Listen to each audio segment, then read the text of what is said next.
So these theorems will help you answer question 9 of the Csec past paper.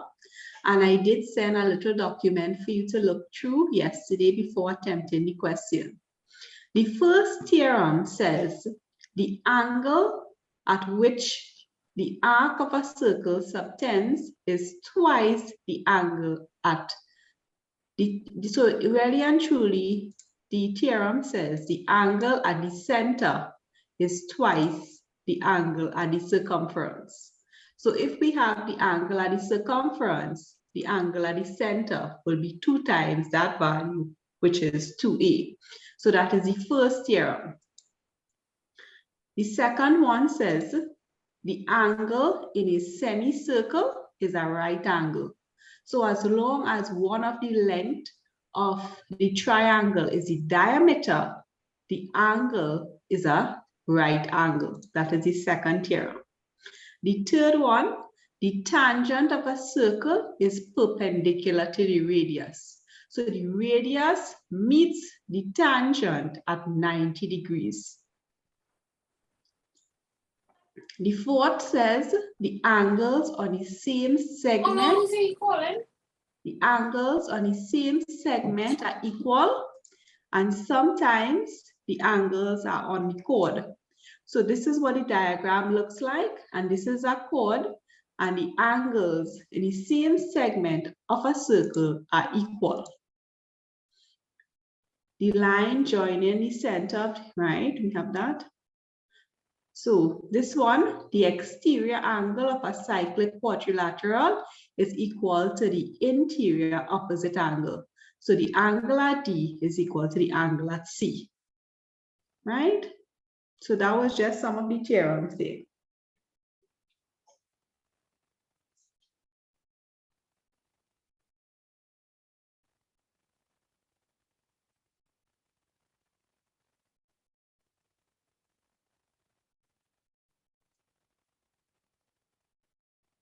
So the first question we're going to look at this afternoon is the most recent one, which is the 2021 July question. So I'm hoping after we do these questions, you get some understanding of the circle theorems, as well as we are going into the multiple choice. In the diagram, E, C, G, F are points on the circumference of the circle. The tangent AEB is parallel to CD. So right away, they point out that there's a tangent, and the tangent meets the radius at 90 degrees. That was one of the theorems on the sheet that I sent you. They are asking you to find the size of angle ECD. So the angle in the middle is the one that we are looking for, the angle at C. So let me draw and highlight this triangle. So we are looking for ECD.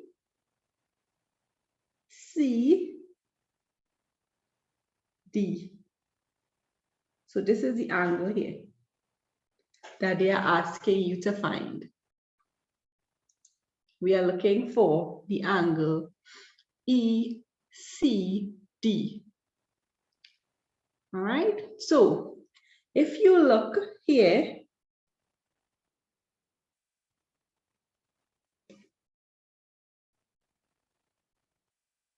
now we have 106.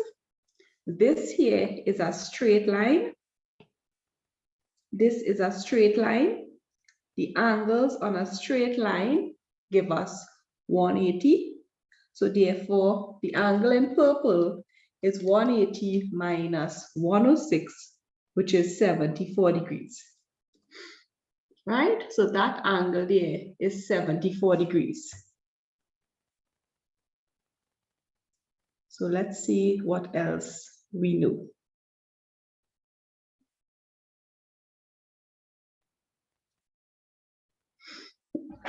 So we have 74 degrees. One theorem says that a radius meets the tangent at 90 degrees. So let me point out for you the radius. This is the radius here, and it meets this tangent at 90 degrees. So it means this entire angle here is 90 degrees. So if we know this is 68, therefore this point here would be 90 minus 68. 90 minus 68 is 22 degrees. So we have 22 degrees here. Right? And that is 22 degrees. This angle here is a right angle. So if you know this is 22 degrees, here is 90 degrees. Can you find the missing angle at C? How many degrees are there in a triangle? The sum of angles in a triangle is how much? 180. 180. So therefore, the angle at C is 180 minus 90 plus 22. Work it out and tell me what you get.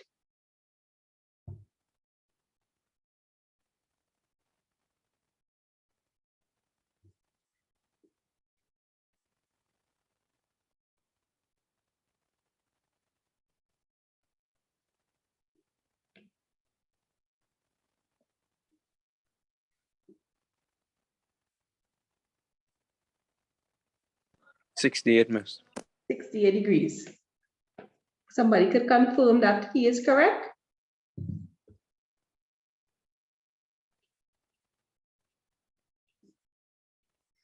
The reason is the sum of angles in a triangle is equal to 180 degrees. So you get 1 mark for your answer, you get 1 mark for your reason. That is how the marks are awarded. All right, so see what you need to take down and let's go to the next one.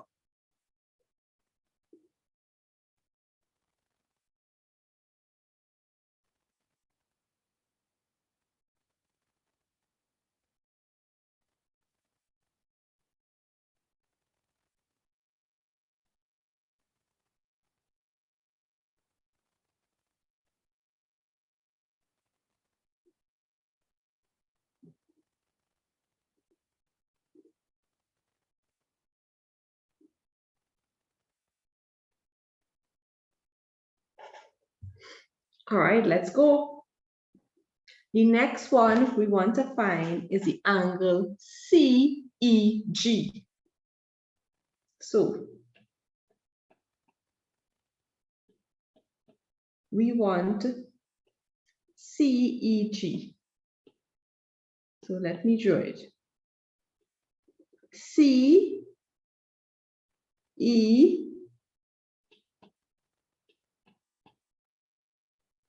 watch this, CEG.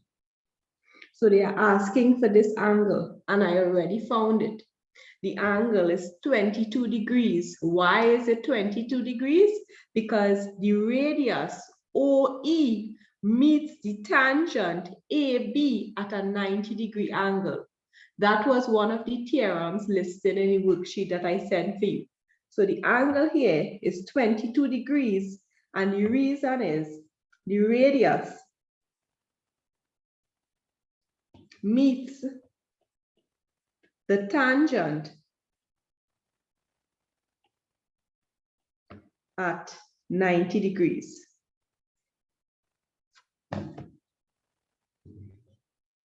So look at the diagram. Let's see if I can make it. Look at the diagram. The radius meets the tangent at 90 degrees. That is the reason.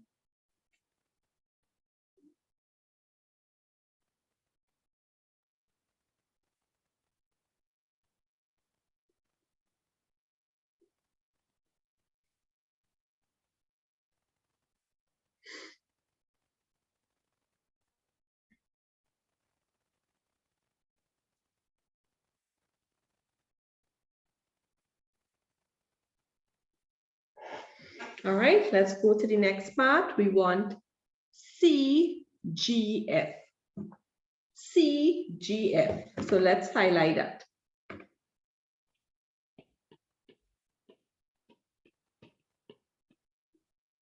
Here we have 22 degrees. Here we have 68 degrees. Here we have 74 degrees. And we want CGF. CGF.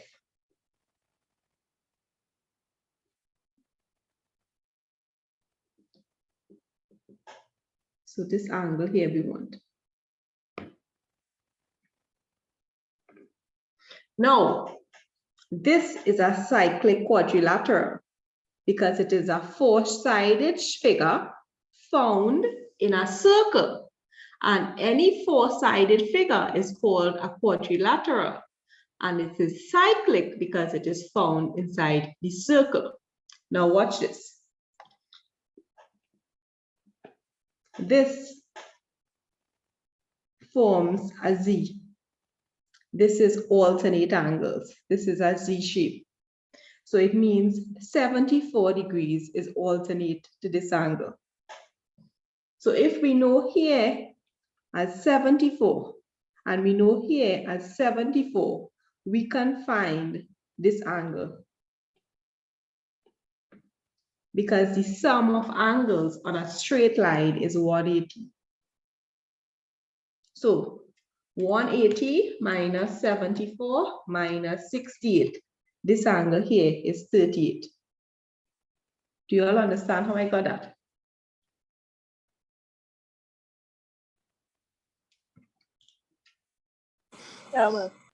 No. Opposite angles in a cyclic quadrilateral are supplementary. What does the word supplementary mean? They add up to 180.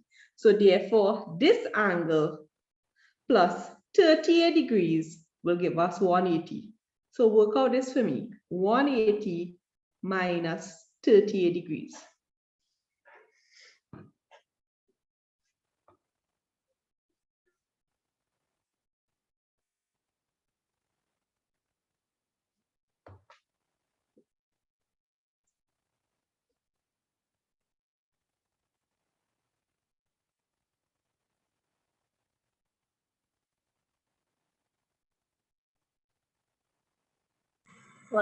Miss. 142. And the reason is opposite, so I'll write the reason here. Opposite angles in a cyclic quadrilateral are supplementary.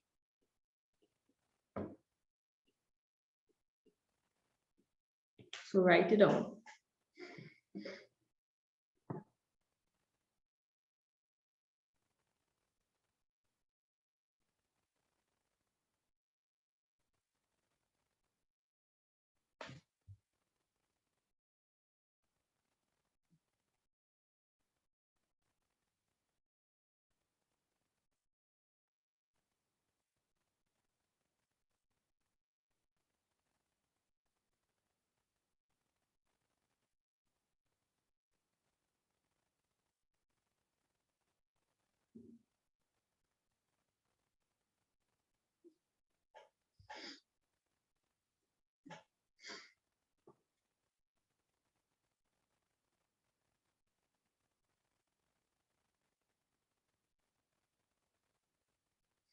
Are we finished? Yeah, miss. All right. So I sent two documents for you yesterday, one on circle theorems and one with cosine and the sine rule. So this is the bearings part that is coupled with the circle theorems. So it's not too bad. We have to use what we call the cosine and sine rule. So I don't know if you all are familiar with it, but we will go through it. From a harbor, H, the bearing of two ships, the bearing of two ships, Q and R are 069, bearings are written using 3 digits, and 151 respectively. So let's look at that first. The bearing is always measured from the north line.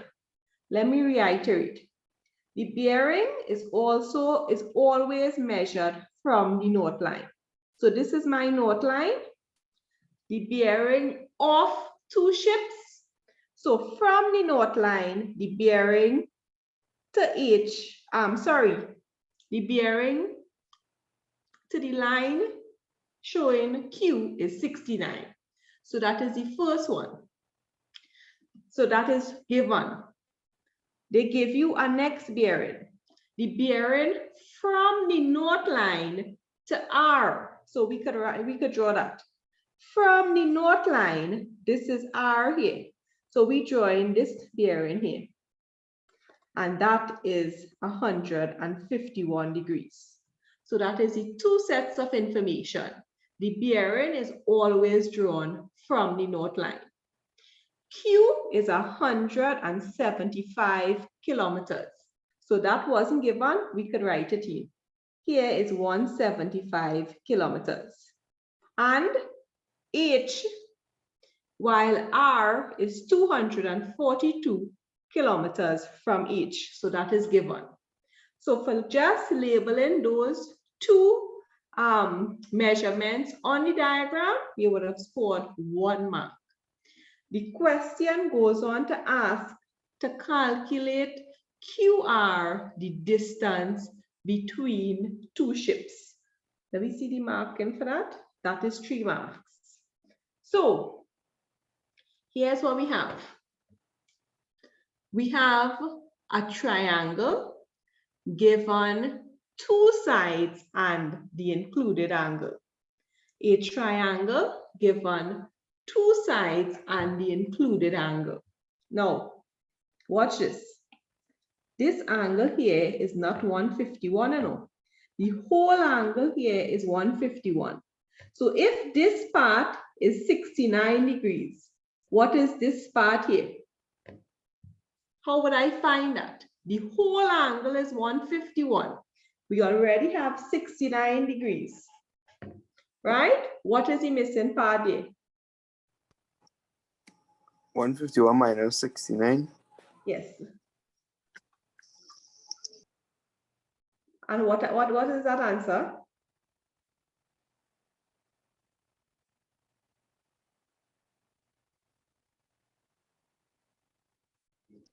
How 82. much is that? 82 degrees. So 82 degrees.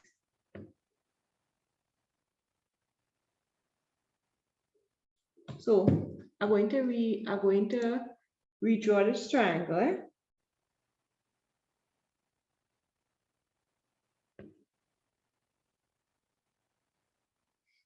So we have H, we have 82 degrees. We have, this is 175.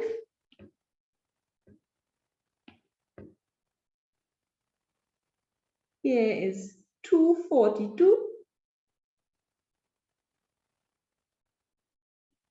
This is the missing side. We want to use, now watch the information that we have, and that will tell you if to use the sine rule or the cosine rule. We have 2 sides and the included angle. So I'm going to write that. 2 sides and the included angle. So this will tell me that I have to use the cosine rule. It's 3 marks, eh? So you have to work for this 3 marks. So this is, here's R, And here's Q. So we want to find QR.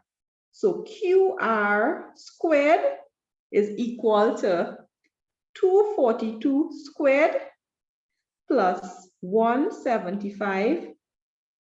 All right, no problem. 175 squared minus 2 by 142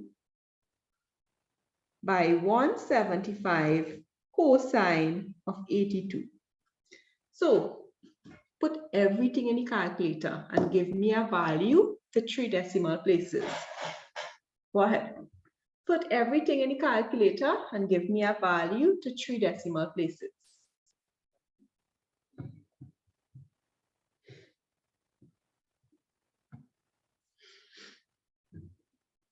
So I will do it as well.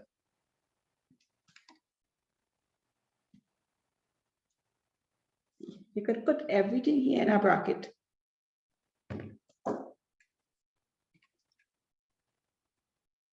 And here's 242.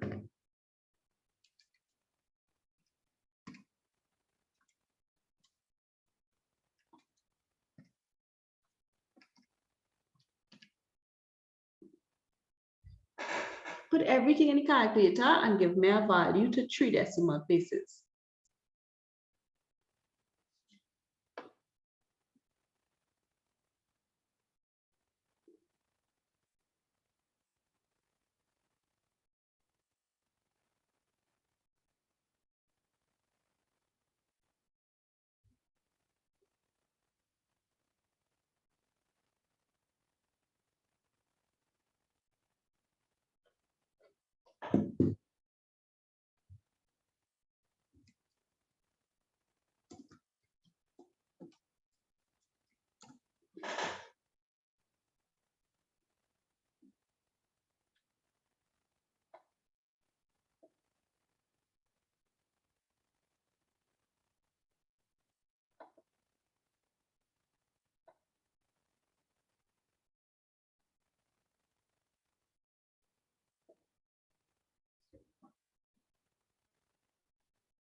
Anybody with an answer?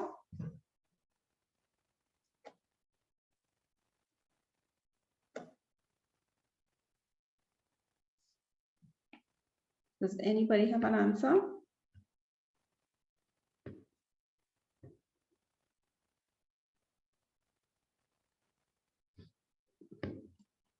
I got 77401.038. Could somebody confirm that?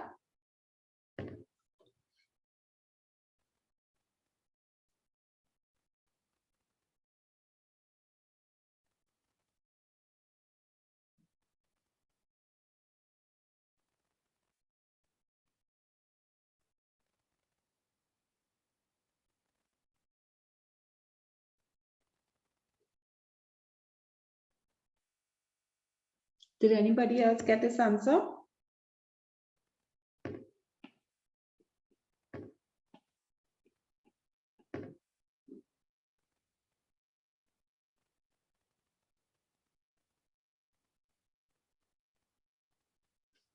All right, so QR is the square root,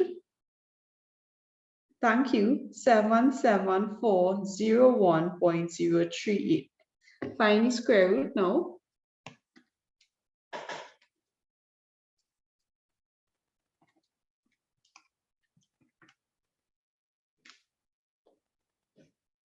And they ask us for the answer to the nearest kilometer. So this is 278 kilometers.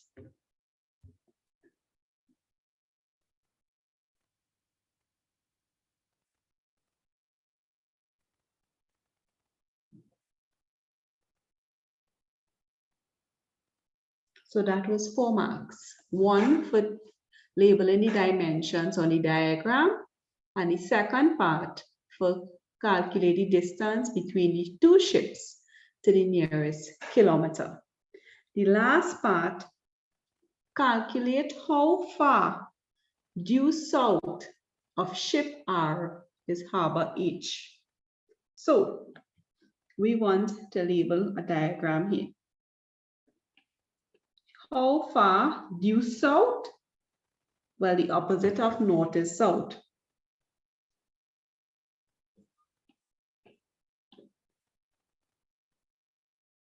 So this is south here. Here we can find the angle because the angles, the sum of the angles on a straight line is 180. So work out for me.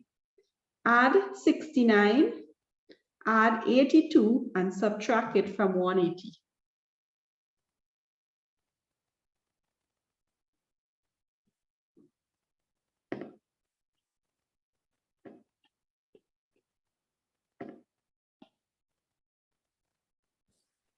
Miss. 29, yes, that is correct. So this is 29 degrees. So we want this distance HS. So watch what we have here. We have a right angle triangle. We have H, we have R, no, here is S. We have S, H, and R. Here is 29 degrees. Here is 242. And I want to find HS. I want to find this side. So I have an angle. I have the hypotenuse because that is the longest side. And I do not have the opposite. This is the opposite side. I don't have this side. But I have the other side, which is called the adjacent. And according to the trig ratios, SOHCAHTOA, cosine deals with adjacent and hypotenuse. So cosine of 29 is equal to HS over 242. If I cross multiply, 242 multiplied by cosine 29 is equal to HS. So work it out. 242 cosine 29.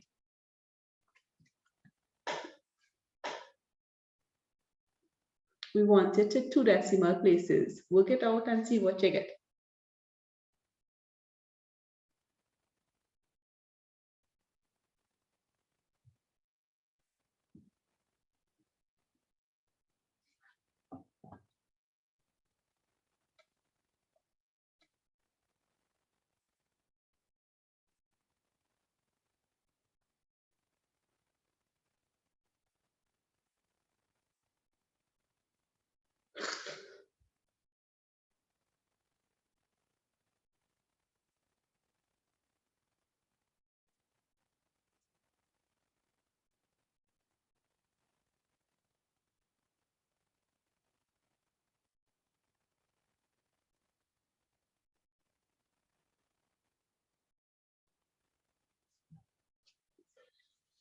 I want the answer to 2 decimal places.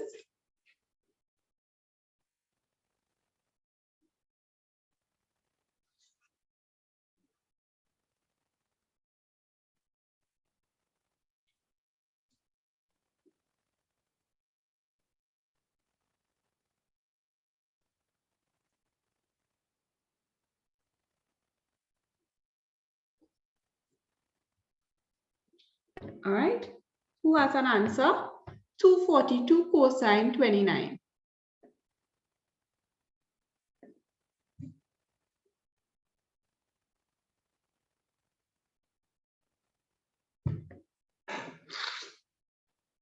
Who has an answer?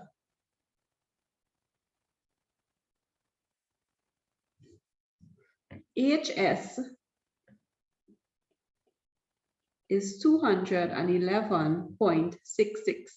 Did anybody get that?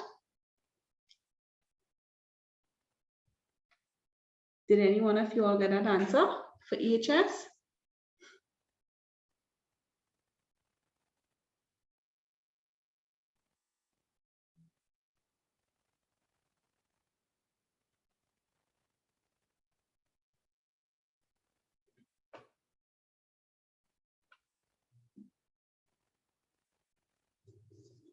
242 cosine 29. All right, so let's move on. We are going to the second question, which is January 2021.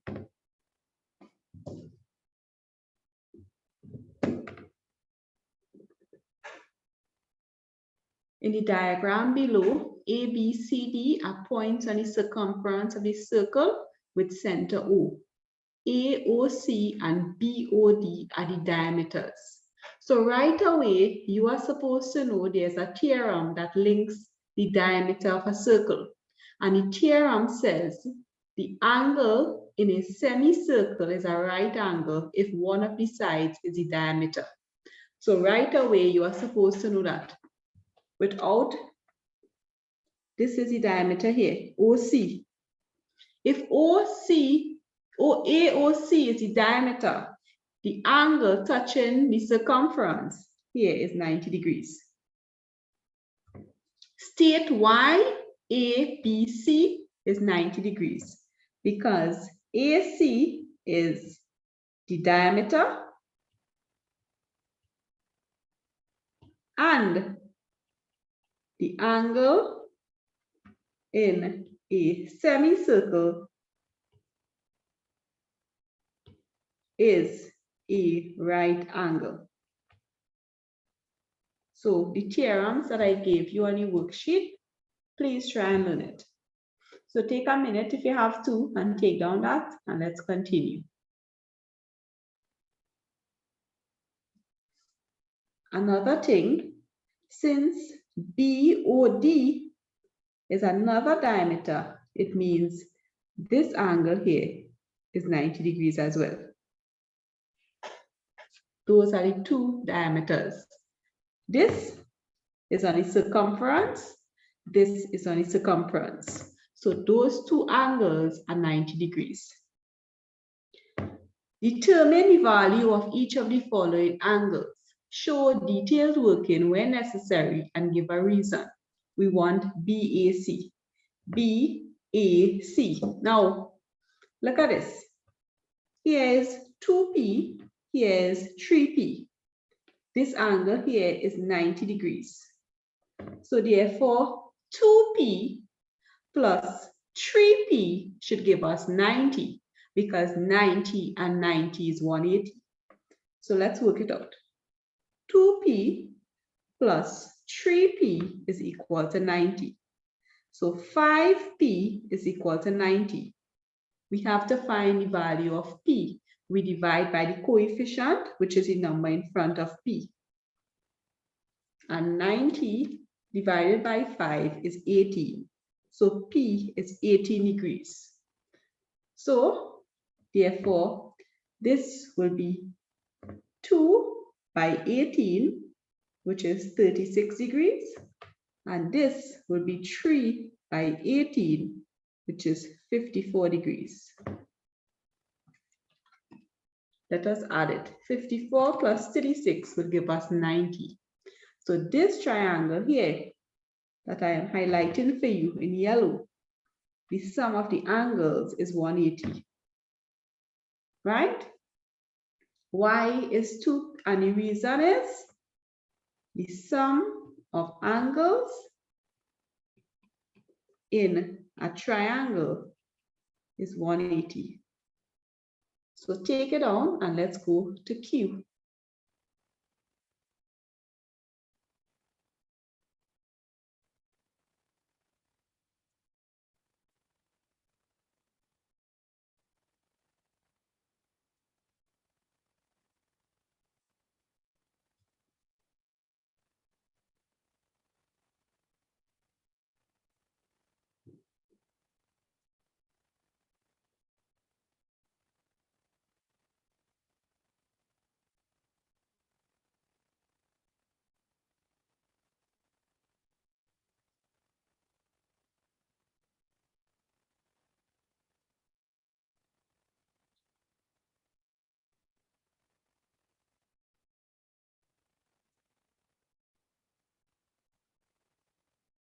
All right, let's go.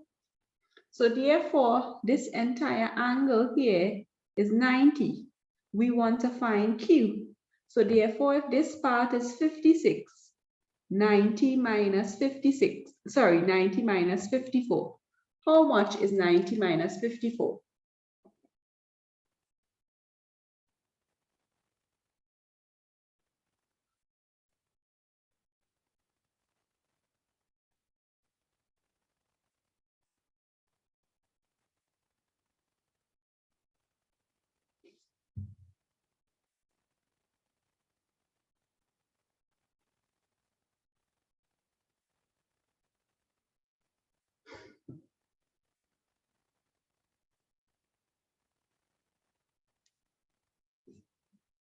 How much is 90 minus 54?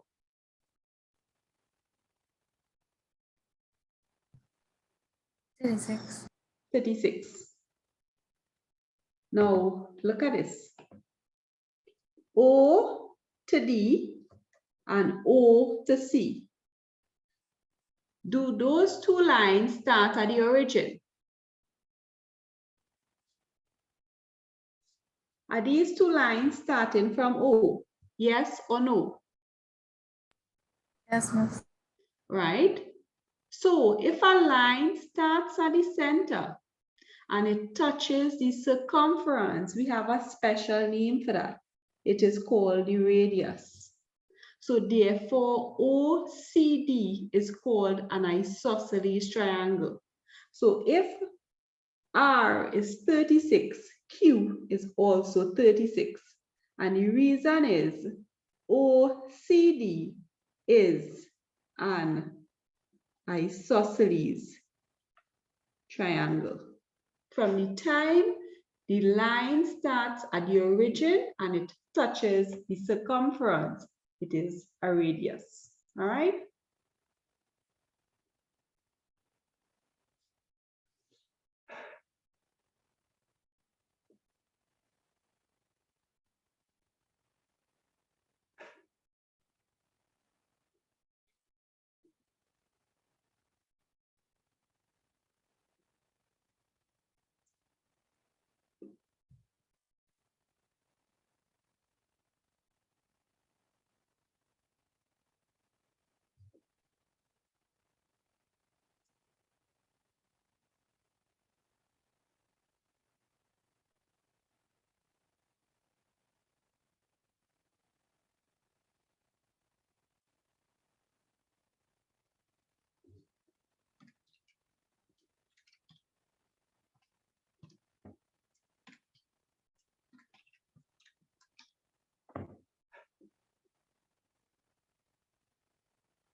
Are we finished?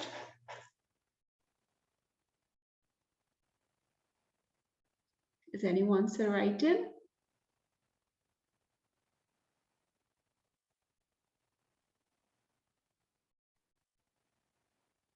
All right, let's go. So this is bearings again, just like the other one. So bear in mind, we have to use the cosine rule and the sine rule, right? From the harbor H, and bearings are always measured from the north line. So we want to identify the north line, right? The bearing of two buoys, S and Q, are 185. So the bearing here is 185. From here, touching the line S, this is 185. That is the first bearing. And the bearing from the north line, touching the line Q, is 311. So this whole thing here is 311.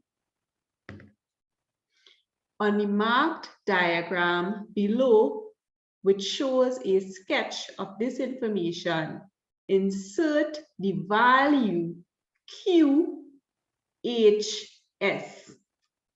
We want the angle at H. We want this angle here. Now, If this whole part is 311 and this piece is 185, how would we get this piece here? The whole angle is 311 and this part is 185. How we will get the angle at H? Well, we will take 311 and subtract 185. Subtract it and tell me what you get.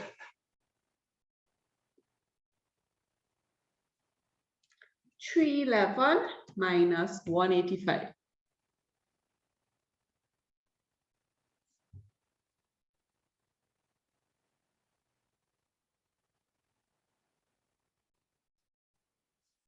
Anybody? 311 minus 185.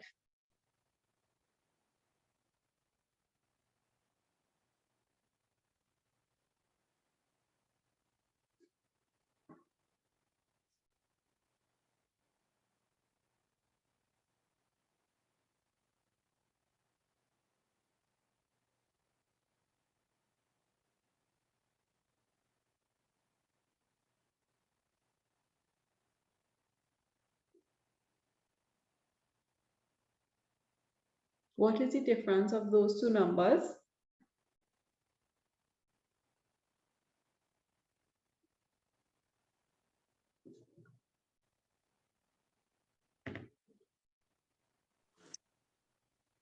$126. Thank you. 126. Let us insert the missing length as well. Q from H is 5.4.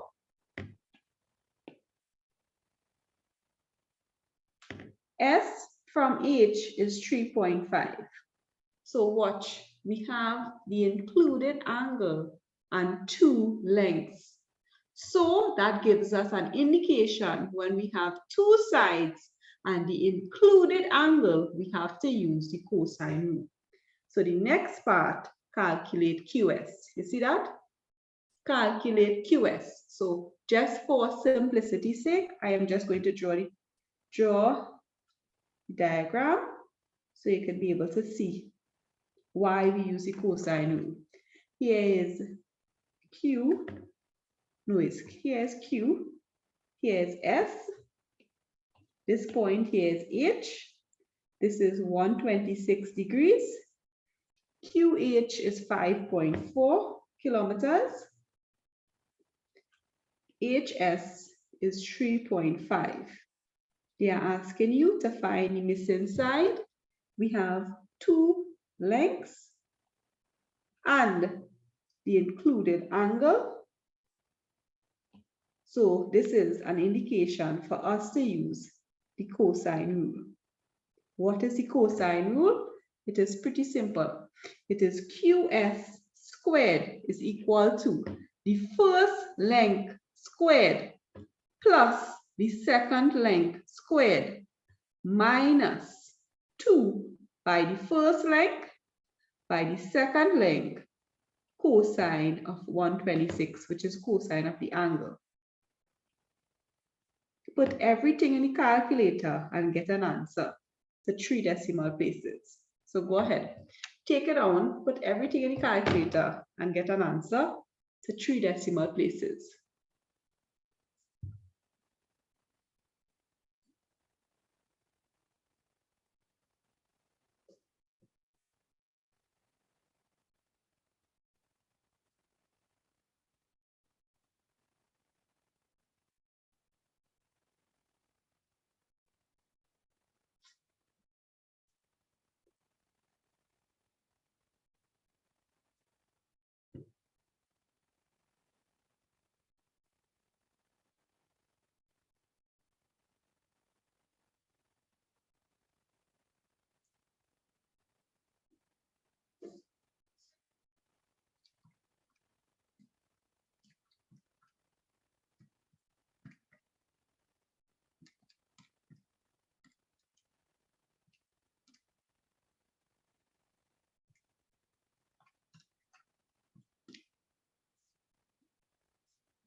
The reason why I ask you to write it to 3 decimal place because the question isn't answered as yet.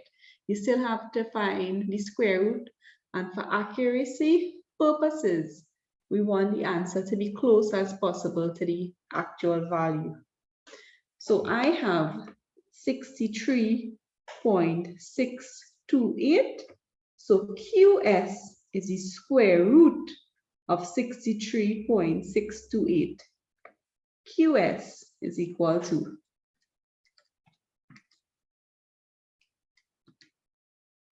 7.98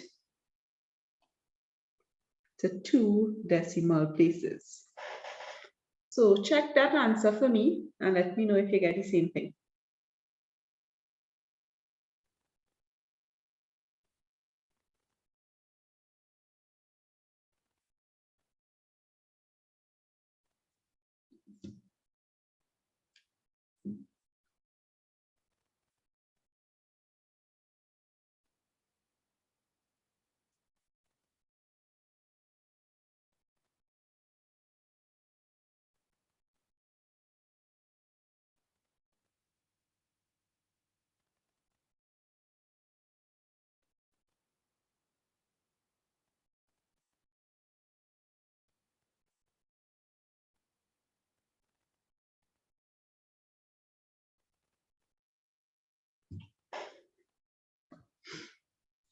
All right.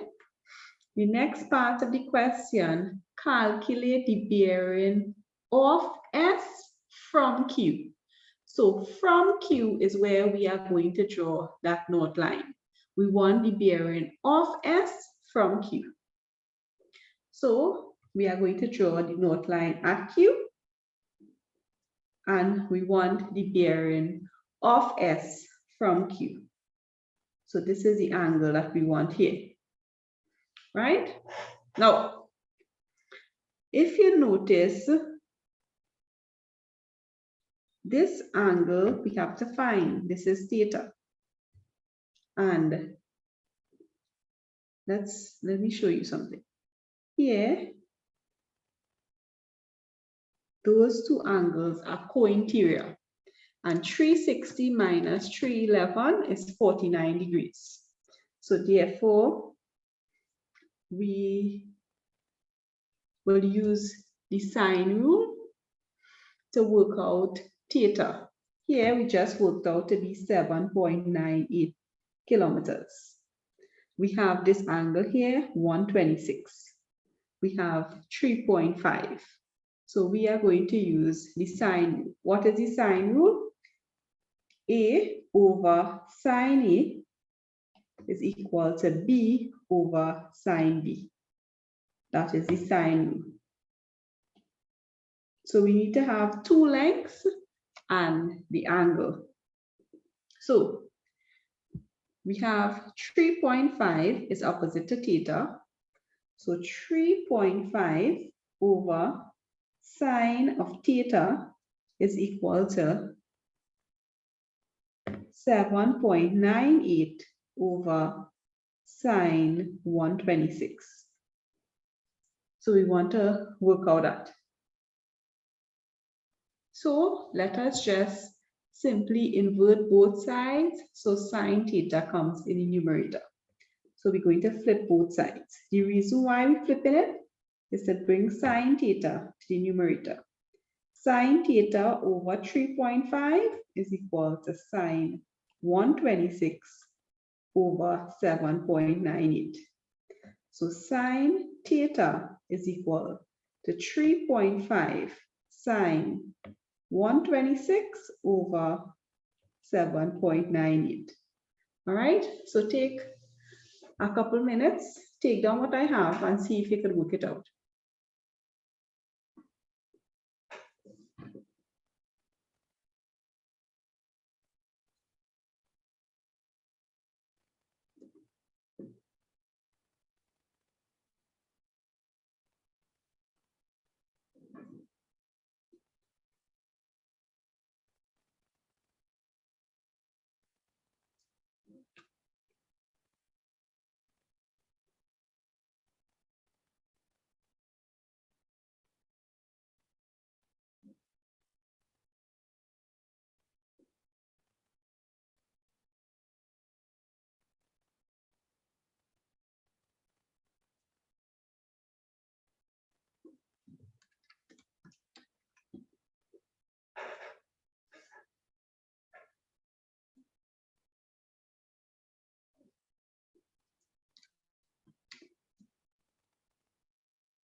3.5 sine 126 divided by 7.98.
All right, so theta, when you work out sine of theta, you are supposed to get 3.5 by sine 126 divided by 7.98. You are supposed to get 0.355.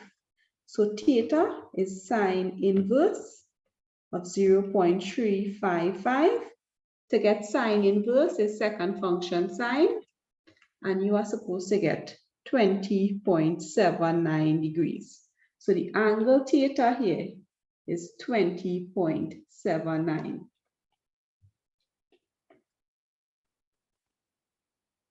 Right? So we want this entire bearing here. So we want to find that angle. So we have 311, 360 minus 311, 49, minus 180, 131. Right. So watch this. This whole angle at a point is equal to 360. So therefore, this angle here would be 360 minus 311, which is 49 degrees. And this is co-interior angles. So here would be 180 minus 49. And 180 minus 49 is 131. So the total bearing from Q is 131 plus 20.79. 131 plus 20.79. Here is 151.79. So that is the bearing. All right, so take it on and let's move to the third question.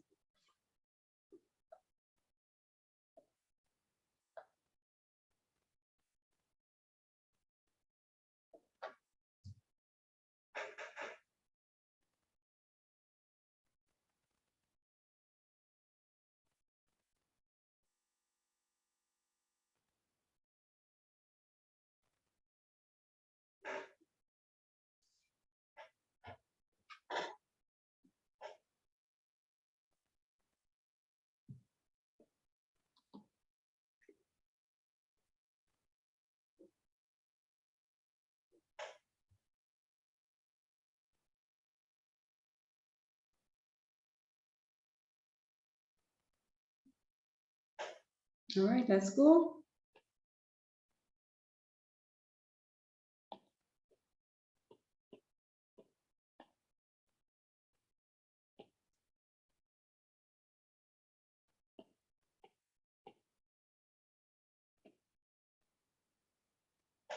The circle below has a center O and the points O, B, C, D lying on the circumference. A straight line passes through A and B. The angle at B is 49, the angle at A is 37. Write down the mathematical names of the lines BC. Well, BC doesn't pass through the origin, and it is called the chord. OA starts from the origin and touches the circumference. This is called the radius. So you're supposed to know the mathematical names of those 2 points. We want to find the value of x and the value of y. So if OA is the radius, then OB is also a radius. So this is called an isosceles triangle. The length of this side is equal to the length of this side. So therefore, here as well would be 37. So the angle at x is equal to 180 minus 37 plus 37, which is 106. And the reason is OAB is an isosceles triangle. We want to work out y. Remember, I told you at the beginning, if one of the lines is the diameter, the angle touching the circumference is a right angle. So C is a right angle. So therefore, if C is a right angle, y is equal to 180 minus 49 plus 90. 180 minus 90 minus 49. Y is 41. And you have 2 reasons. You could put either one. The angle in a semicircle is 90 degrees, or the sum of angles in a triangle is 180. So your choice, you could choose whichever one. So that wasn't too bad, right? We were supposed to be able to score those marks once we knew the theorems, and you have to learn the theorems. It would not be given to you in the exam.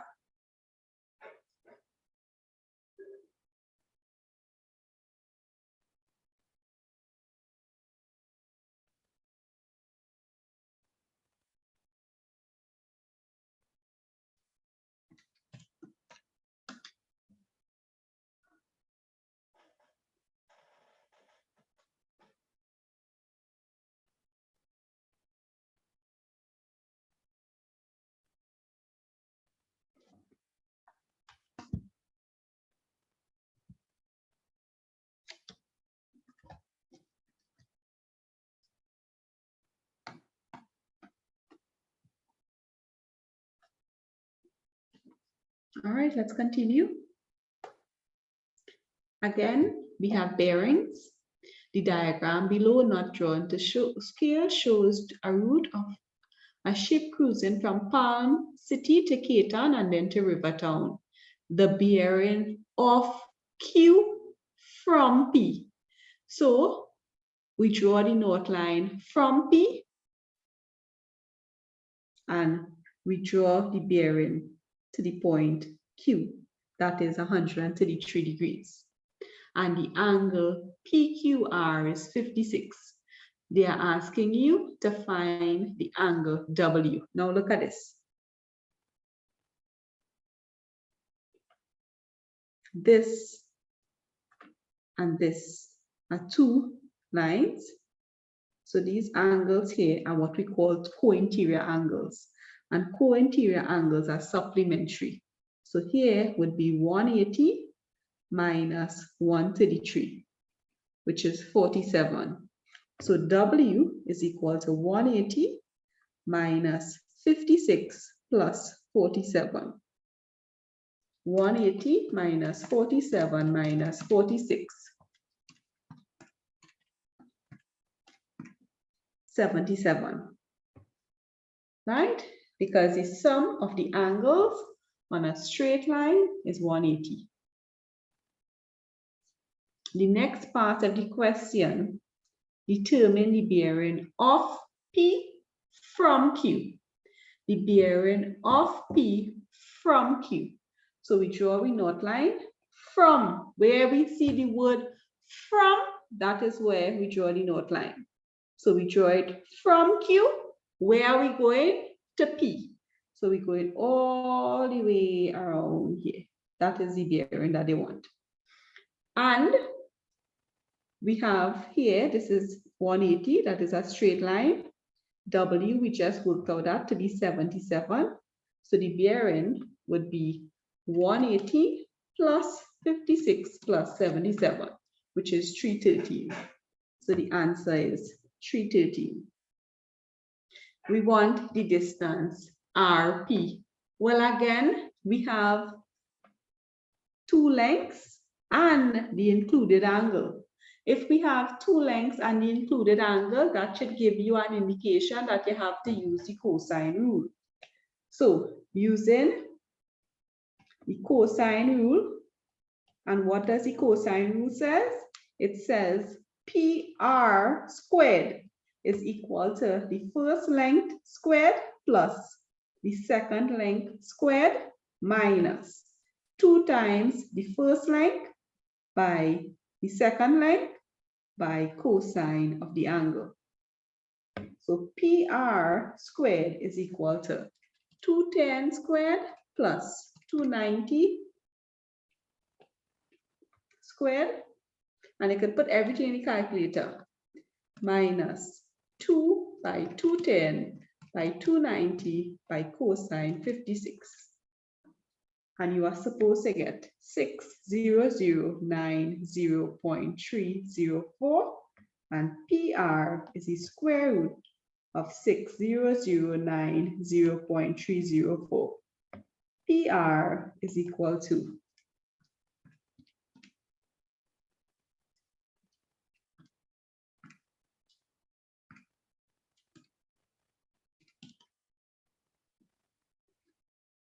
245.13 kilometers. So I'm sure by now you are a little bit more familiar with the cosine rule, right? And in questions like these, especially in the bearings question, you are supposed to be able to work out the questions using the cosine rule or the sine rule. So if there's anything you need to take down on the screen, go ahead, please.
All right, let's go.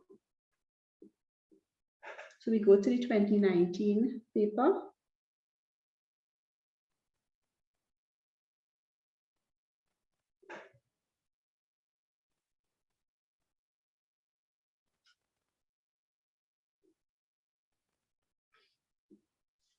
The diagram below shows a diameter. From the time you spot the word diameter, you know that the angle touching the circumference is a right angle. So right away, they say AC is the diameter. So we could identify AC here, and we know that the angle here is 90 degrees. That is what we know, because the angle in a semicircle is a right angle. All right? They're asking for DBA.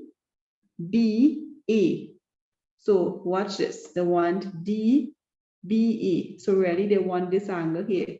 Well, we could find that because the angle at B is a 90 degree. So this is 90 minus 46, which is 44 degrees. And the reason is the angle in a semicircle is a right angle. The theorems that I sent for you all in the worksheet, please try and learn it.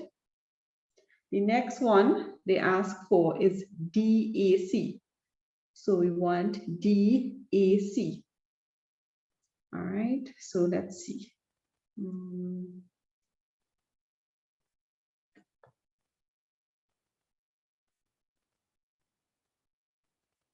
Okay, so let me try and remove my lines here. So watch this. This and this is on the same chord. Watch this. This angle is 46 because angles on the same segment are equal. So DAC is equal to 46 because DAC and DBC are on the same chord. The reason is angles on the same segment are equal, right? So let's go. The last one now, we want BCE. All right, so we want BCE. So we could erase this line here. We want BCE. This is the angle here we want. So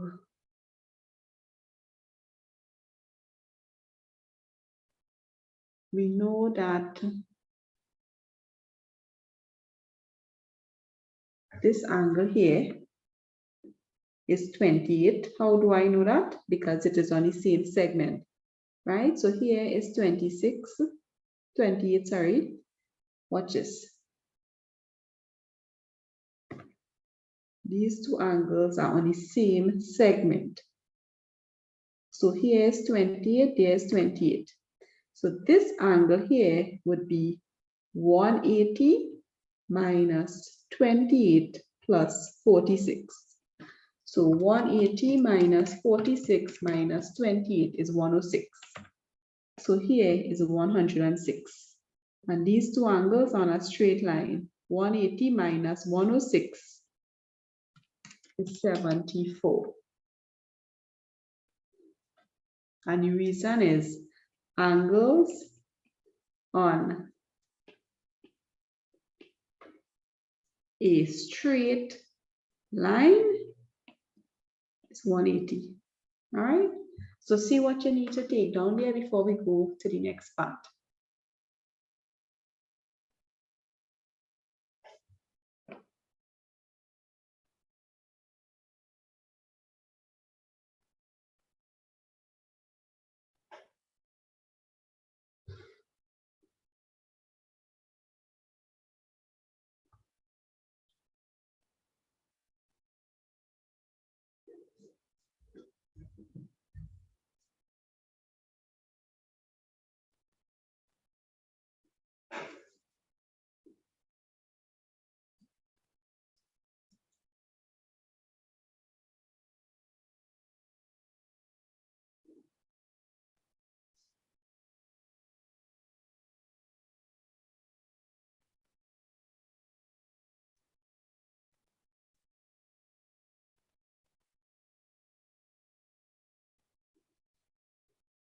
All right, let's continue. We want to find the length PS. Now look at this. This forms a Z. So if this forms a Z, this is 30 degrees. So this is what I have. I have a right angle triangle. Here's 30 degrees. Here is PS, and I have 8 cm, which is the hypotenuse. So I have an angle, I have the hypotenuse, and I want to find this side, which is opposite to the angle. So I'm going to use sine. Sine of 30 degrees is equal to opposite over hypotenuse. So sine of 30 degrees is equal to PS over 8. If I cross multiply, 8 multiplied by sine 30 is PS. So PS is equal to 8 sine 30, and sine 30 is 0.5. So PS is 4 cm. So look it over. PS is 4 cm.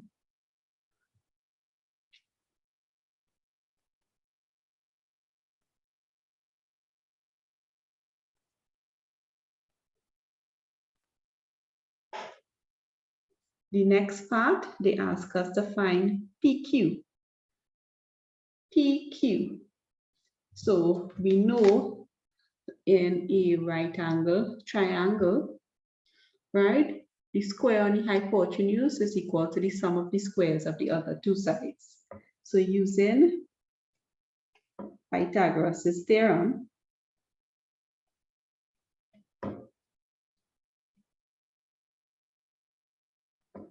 QS squared is equal to PS squared plus PQ squared. So 8 squared is equal to 4 squared plus PQ squared. So 8 squared minus 4 squared is equal to PQ squared. 8 squared is 64.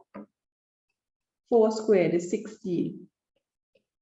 64 minus 16 is 48. So PQ is equal to the square root of 48. And the square root of 48 is 6.93 centimeters. So that wasn't too bad. They asked for the area. The next part of the question asks us to find the area. So look at this. This is called a trapezium.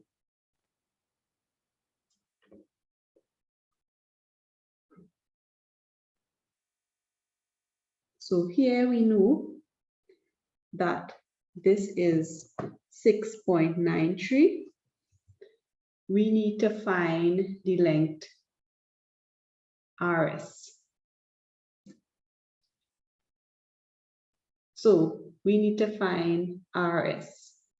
So this is the side here that we need to find, because to find the area of a trapezium is half the sum of the parallel sides by the height. So now we don't have this side, so we cannot use the cosine rule. We have to use the sine rule. So RS over sine 82 is equal to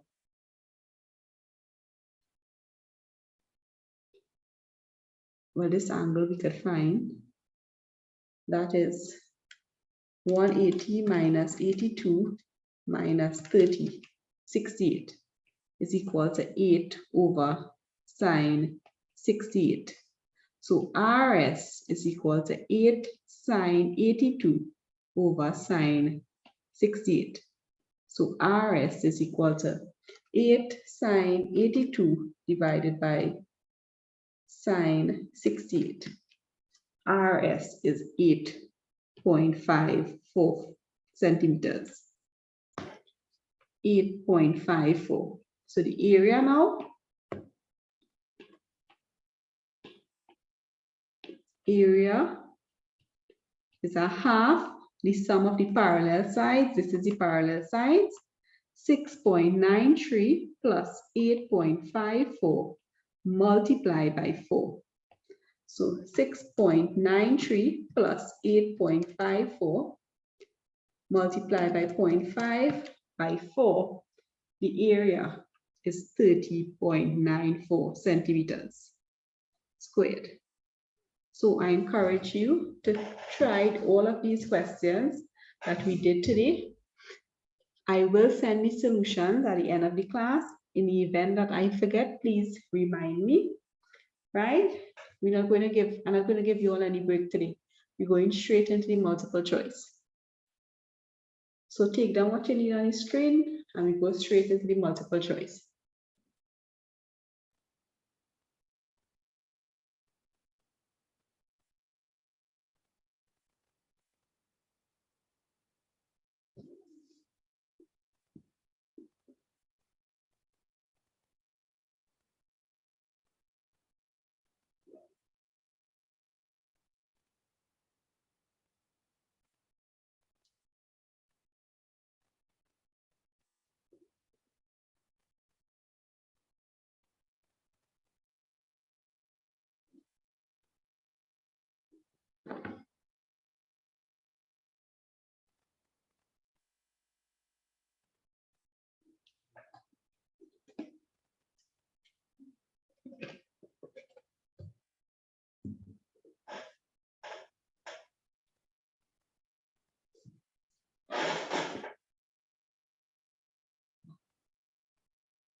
All right, let's continue.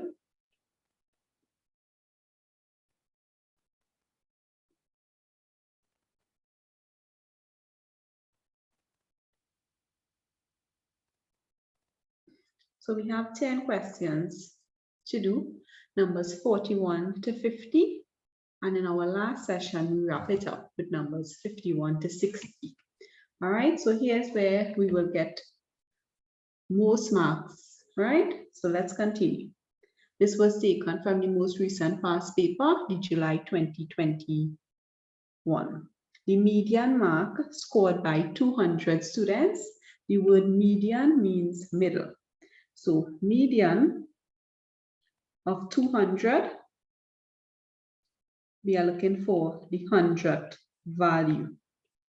So we go to our graph, we find 100, and we want to find the mark that corresponds with that. So it's more than 35, but less than 40. So the value that best corresponds is 37.5. I do hope that you were able to choose that answer.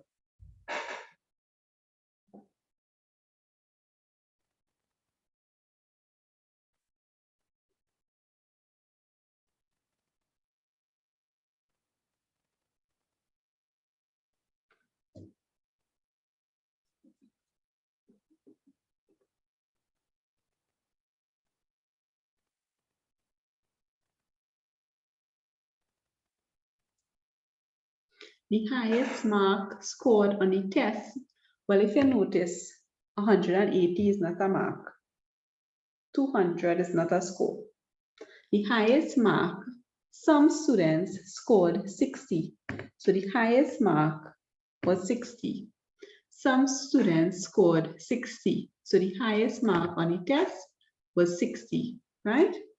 Let's continue. In a box, there are 8 red, 7 blue, and 6 green marbles. So we have red, blue, and green. 8, 7, and 6. So the total, 8 plus 7 plus 6, is 21 marbles. 1 marble is picked at random. What is the probability that it is neither that it is neither blue nor green? What is the probability that it is neither blue nor green?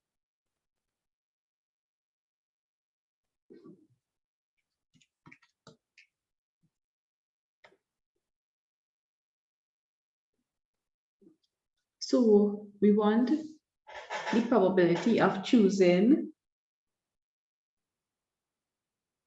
We don't want the probability of choosing a blue or a green. So the probability of choosing neither blue nor green. Well, if there are 3 colors in the bag and you don't want to choose 2 colors, you don't want blue and you don't want green, therefore this is the probability of you choosing a red. So there's 8 red over 21. So the answer is A. If you don't choose a blue or a green, then you're choosing a red. How many students play cricket? So 30% of students play basketball. 90 degrees of that whole circle is football. So let's see. So 90 over 360, which is a quarter, by 72. So 90 over 360 by 72, here's 180. 30%, 30 over 100 by 720. This is 720 by 30% is 260. Right? And 36% or 36 over 360 by 720. 36 divided by 360 by 720, this is 72. So this is now 180 degrees, now it's 180 students. So 180 plus 216 plus 72 minus 720, 252. 252 students played football. Now, there must be an easier way of us working out that, right? Instead of having to do so much working. Let's do it by the method of elimination. If we know this angle here is more than 90 degrees, this angle here is more than 90. So if 90 degrees represents 180, therefore the answer must be more than 180. So the choices is between C and D. So half, so therefore 360 minus 180 is 180 minus 72 will give us approximately, so just by the method of elimination, we're supposed to be able to choose the 252, or we could just work out each part, right? A male student is picked at random from the group. So we want male students. What is the probability that he does not walk to school on that day? So if he doesn't walk, he could either take the bus or the taxi. If he doesn't walk, he could take the bus or a taxi. So 27 minus, right. So the probability that he does not walk is the probability that he takes the bus plus the probability that he takes a taxi. So the probability that he takes a bus is 30 over 1 weight plus 50 over 1 weight. So 30 plus 50 is 80. 80 over 1 weight. And that will give us 20 over 27. So the probability that he does not walk is the probability that he either takes a bus or a taxi. And when we add the two, we will get 20 over 27. The point where a linear function crosses the horizontal axis. Well, let's draw it.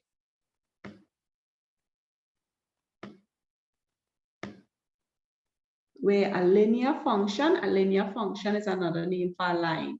It cuts the horizontal axis. So this is the line, it cuts the horizontal axis here.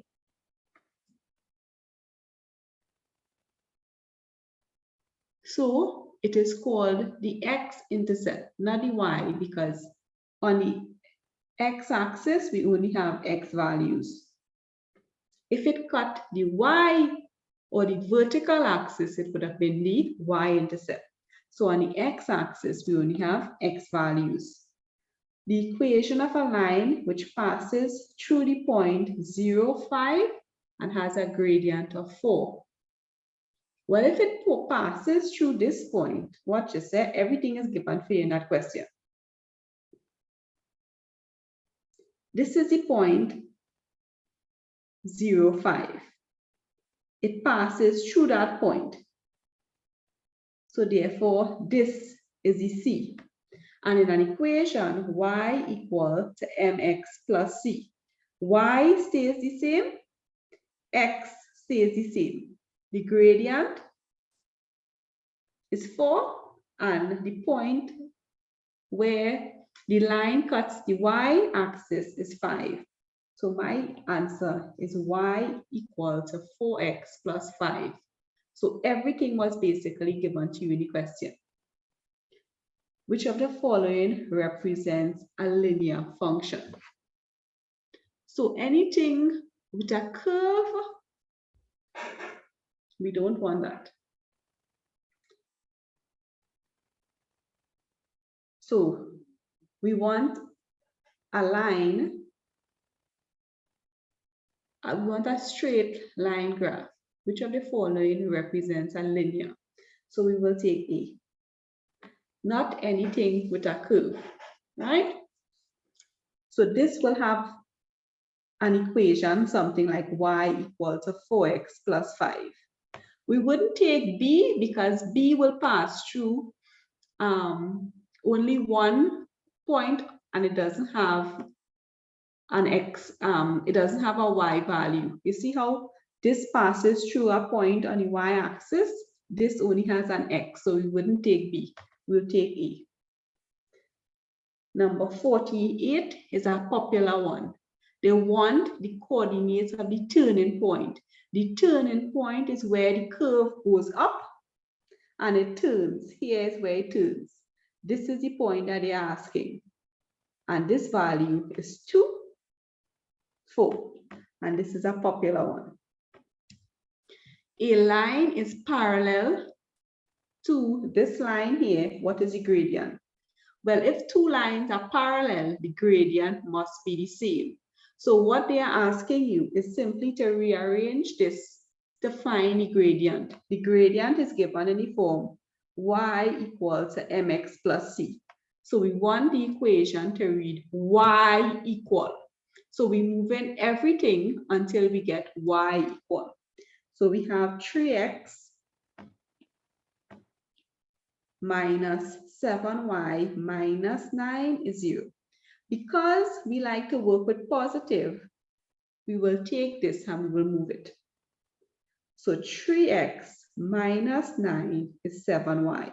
So we'll just write it like this because both equations are the same now. We don't want 7y, we want 1y. So we divide by 7. So therefore, y is 3/7 x minus 9 over 7. and the gradient is the number in front of the x. So the answer is 3/7. So it is just a matter of rearranging the equation so that it reads y equal, and the two lines will have the same gradient. Number 50, well, this one is easy. G of -6, well, if g of x is equal to 7x minus 3/5, we want g of -6. All you have to do is replace x with -6. 7 stays the same, -3 stays the same, 5 stays the same, because those are numbers, they already have a value. So 7 by -6 is -42 minus 3/5. Well, both numbers are negative, so this will be -45/5. 5 could go into 45 9 times. The answer is -9.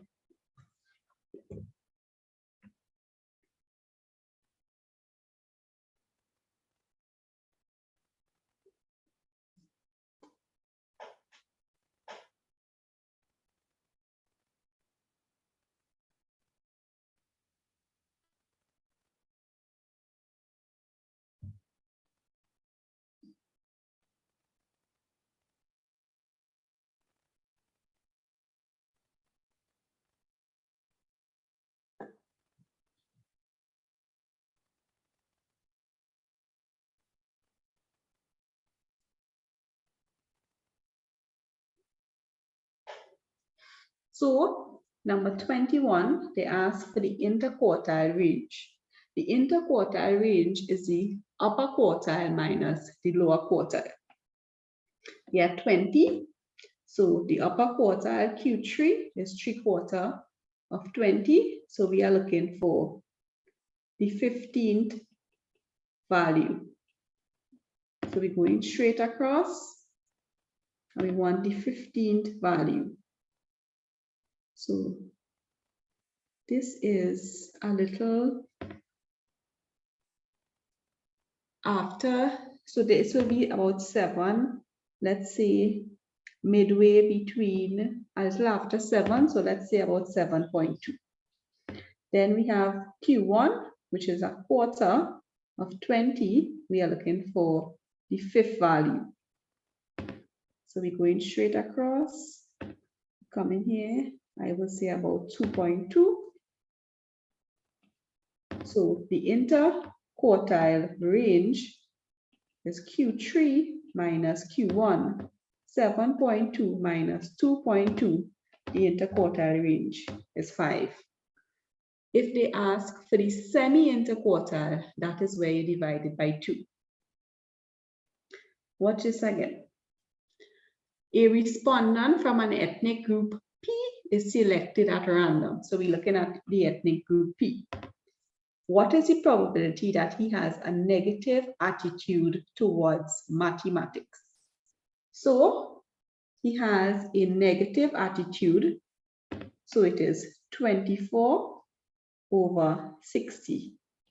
So 12 could go into 24 2 times, 12 could go into 65 times.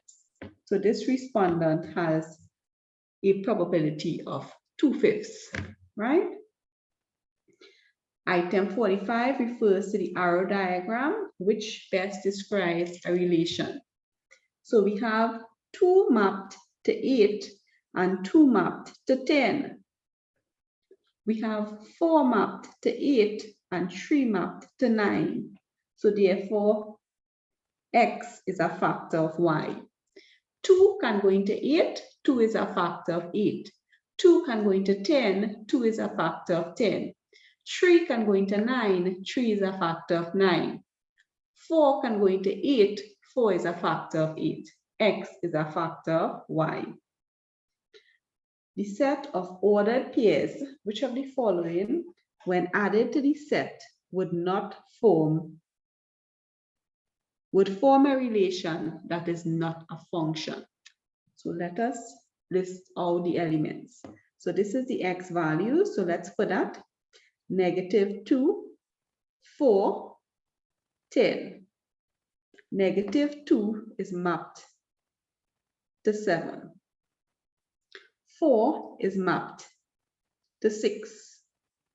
10 is mapped to 4. So we want a relation that is not a function. So we're looking for one-to-one is function, many-to-one is function. One-to-many or many-to-many, any one of those wouldn't give us a function. If we put 1 and 3, yes, this is a function. One element in the domain is mapped with one element in the range, so that is fine. 0 goes to 4. So this goes, many goes to 1, that's okay. Then we have -2 goes to 8. So this is 1 goes to more than 1. So this one, and if we have -8 to 10. So this is my answer. From the time I have many x, meaning more than one x, going to one y, going to more than one y, this is called a one-to-many. And a one-to-many relation is not a function. We cannot have more than one arrow leaving the x values and going to more than one y. That is a no-no. Let's do 47. H of x is 3x minus 2 over 5. We want h of -6. So we simply write 3, we simply write -2, we write 5. Wherever we see x, we replace it with -6. -18 minus 2 over 5. When you borrow $18 from your friend and you go back and you borrow $2, so you owe them $20. 5 going to 24 times. The answer, -4. So those two weren't too bad. Given that y varies as x, y varies inversely as x. So y is 1 over x. The word inverse means x is in the denominator. So when we change the proportionality sign, you have to introduce a factor called k. When y is 16, x is a half. Right? So 16 is equal to k multiplied by 1 over a half. So 1 over x. 1 divided by 0.5 is 2. So 16 is equal to 2k. So therefore, k is equal to 8. So my answer is D. 8 divided by 0.5 is 16. Y is equal to 8 over x. So now we can write y is 8 over x. Let's go. Number 49, which of the following represents a straight line? We're looking for y equal to mx plus c. Anytime we had a square root, the square sign, we scratch that out. So the only one, the answer is C. We don't want anything with x and y. What is the x value of the point of intersection for the system represented by the function? So we want the x value. 5 over 2x plus 1 is 3. So we want the x value. What they are basically asking you to find the value of x. So 5 over 2x is equal to 3 minus 1. 5 over 2x is equal to 2. We want to make x the subject, so we multiply both sides by 2/5. So x is 4 over 5 or 0.8. The answer, A. Let's go. Mrs. Clark arranged 15 test scores for her student in order of size, and she selected the 8th score. So this is what she selected, the 8 score. So the 8 score would be the median because she would have 7 on one side, 7 on the other side, and the 8 score would be in the middle. So Mrs. Clark selected the median. The pie chart, not drawn to scale, shows how 12 hours of studying is distributed amongst those subjects. The number of hours spent on mathematics, well, this appears to be at 90 degrees. So 90 over 360 multiplied by 12. 90 could go into 360 4 times and 4 could go into 12 3 times. The amount of hours spent on mathematics is 3. If the mean, and this one is a popular one, so let's pay attention. 4 plus x plus 8 plus 12 over 4 is 10. Because remember, when you have to find your average in your report card, your form teacher would add all the marks and divide it by the certain number of subjects. It is the same thing here. We add all the scores and we divide by the total number of scores. We have 1, 2, 3, 4. So 4 plus 8 is 12. 12 and 12, 24. 24 plus x is equal to 10 by 4, which is 40. So x is 40 minus 24, which is 16. And you can check your answer. 16 and 24 is 40. 40 divided by 4 will give us 10. Item 44 refers to the same thing with 2 ethnic groups. What is the probability that he has a positive attitude towards mathematics?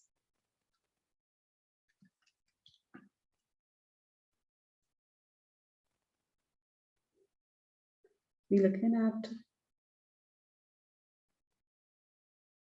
a respondent is selected at random. So he could belong to either ethnic group. He could belong to ethnic group P or ethnic group R, right? So here the question is different.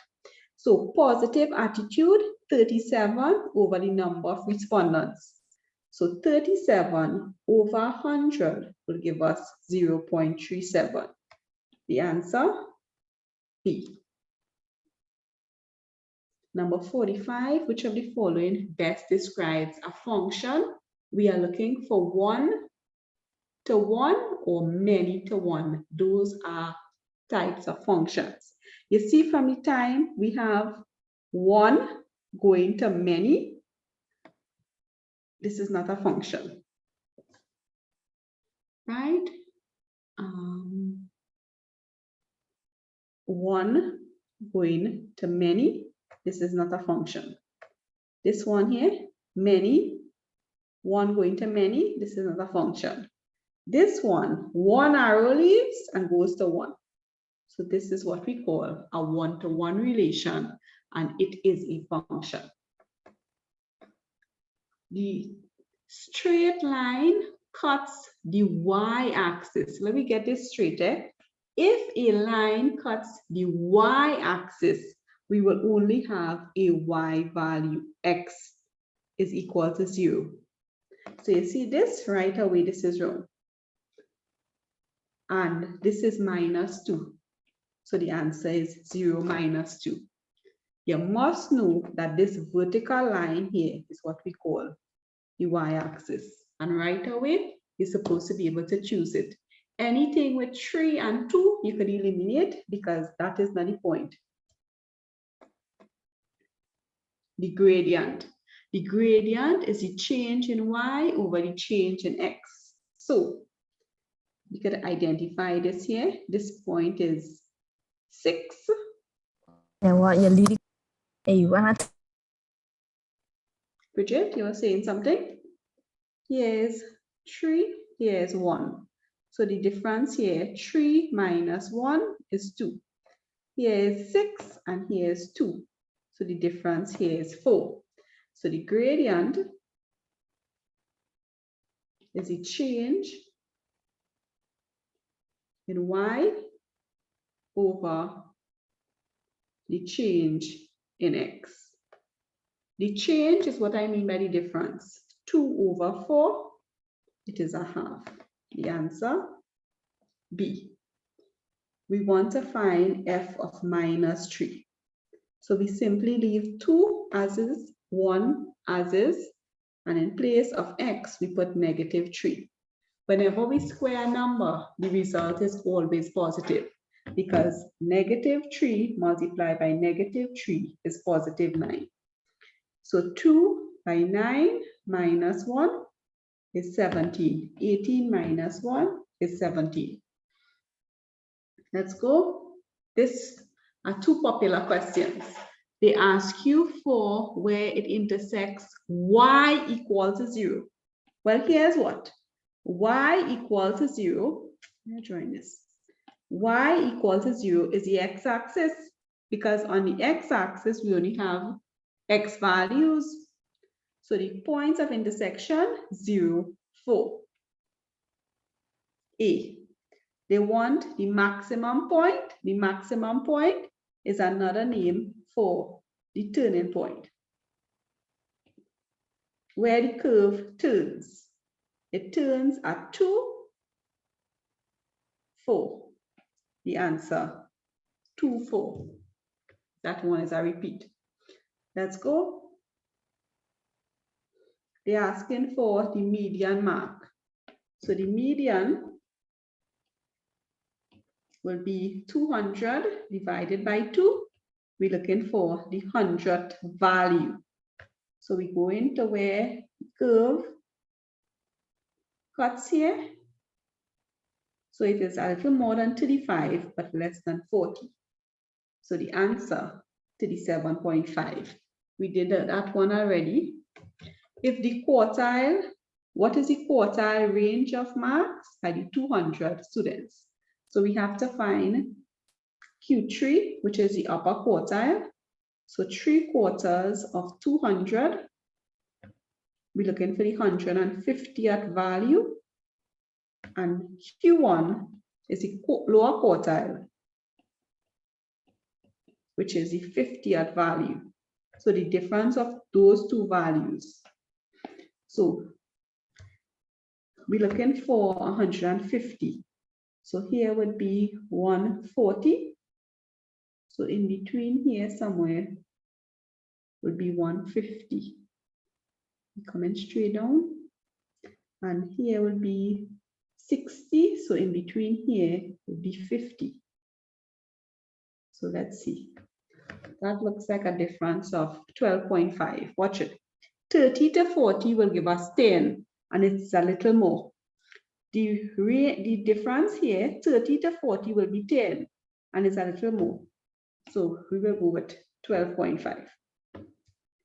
If 38% of students pass the test, what is the median mark?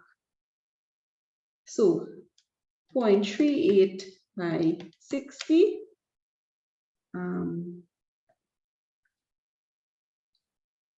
If 38%, so 38% of 200 is 76. So we're looking at the value where it's about 76. So probably close to here, close to 80 as possible. So it is more than 20, but less than 40. So we will go with 40. That is the closest answer. 38% of the students pass the test. What is the pass mark? We will go with 40 because it's out of 60, right? It can't be 76 because 76 isn't one of the marks, and it cannot be 124. The marks are up to 60, right? So the closest answer is 40. The following table shows a frequency of students obtained in a test. Oh my goodness, we missed out part of the question here, but I will give you the formula. For the range, it is the highest value minus the lowest value. So let me see. Yeah, the range is the highest minus the lowest. So I don't know where the table went. So we will just have to omit that one. So just note the range is the highest minus the lowest. A male student was picked at random. What is the probability that he doesn't walk? Well, he takes the bus or the taxi. We just saw that. So it's 30 and 50, which is 80 over 108. The answer was C, right? Which of the following represents a function? So we want something like a straight line. So the answer is A, right? Anything that it cuts like this is not a function. This is not a function. This here is not a function. We want a straight line. Number 46, f of x is equal to 2x squared minus 1, f of minus 3, 2 by minus 3 squared minus 1, 2 by 9 minus 1, 17. We just did that.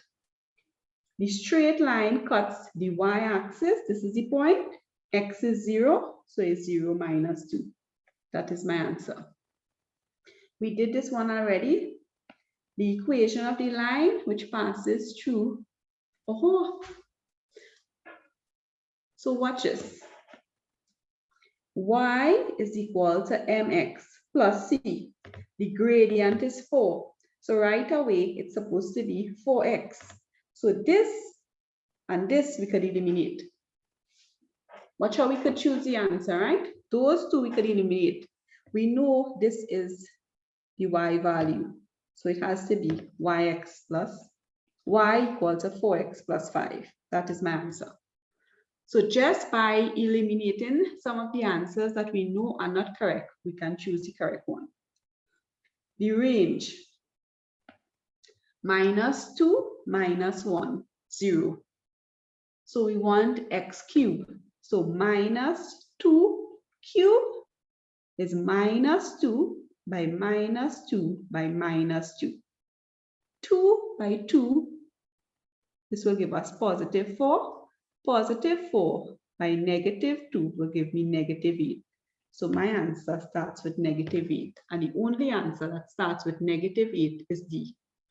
The values for which it intersects y equal to 0, well, that is the x-axis. Here, y is 0. This is my point, and this is my point. The answer, 0, 4. All right? I will send the answers to you at the end of the class. The coordinates of the turning point, well, it turns at this point here. 2, 4. The answer, 2, 4. And lastly, how many students bought exactly 4 books? Well, this is the bar that represents 4. So this is in between 8 and 10. So 9 students bought 4 books. The median number of books bought by the students. So let's see. 3 students bought 8 books. 4 students bought 9. So the median would be half of 48. The median would be 58 divided by 2, which is 29. So we're looking at the 29th value. So here we have 8. We didn't reach 29 yet. Then we add 9. So 8 plus 9 is 17. We didn't reach 29. Here is 12, 13, plus 13, 30. So therefore, the median number of books is 5. We counted until we reach 29. So if we add 8 and 9, we will get 17. We didn't reach number 29 as yet. But when we add 13, we will reach the 30th value. And we are looking for the 29th value. So the median would lie at book number 5. The semi-interquartile range. So semi-interquartile is the semi-interquartile is Q3 minus Q1 divided by 2. So we're looking at 20. So Q3, 3/4 of 20, we're looking at the 15th value. Q1, 1/4 of 20, we're looking at the 5th value. So 15, we're going across and we're coming straight down. Right? Then the 5th value, we're going across and we're coming straight down. So I will say this is about, it's so blurry, yeah? About 1.4, and this is 3.5, 3.6. So 3.6 minus 1.4 divided by 2. 3.6 minus 1.4 divided by 2, 1.1. So I will go to 1.2. That is the closest value. The diagram isn't too clear. A fish is selected at random. What is the probability that it is at least 1.8? At least 1.8. So we're going across here and across here. So therefore, we're looking at 8/20. That value, it is between, here's 7.5, so as close as possible to 8, right? Which of the following best describes the relation? We did this. X is a factor of Y. We want a line graph. So watch this. This one comes as well. -2 and 4. The mere fact that we have an equal sign, it means this here is supposed to be shaded. And this one doesn't have an equal sign. This one is not shaded. So if we have the inequality by itself, the circle is not shaded. If we have the inequality plus the equal sign, the circle is shaded. So you take note of that. Which of the following best describes the function? The answer is A. We're looking for a straight line. Which points lies on the line? So y is equal to 2x minus 3. We have to do it by trial and error. So let's start from D first. X, y. So when x is 0, y is 2 by 0 minus 3. Y is minus 3. So my answer is D. When x is 0, y is minus 3. So it means that point lies on the line. And this one, we have done that at least 2 times this afternoon. And the maximum point, 2, 4, and the values 0 and 4. All right. So let me tell you what we have outstanding.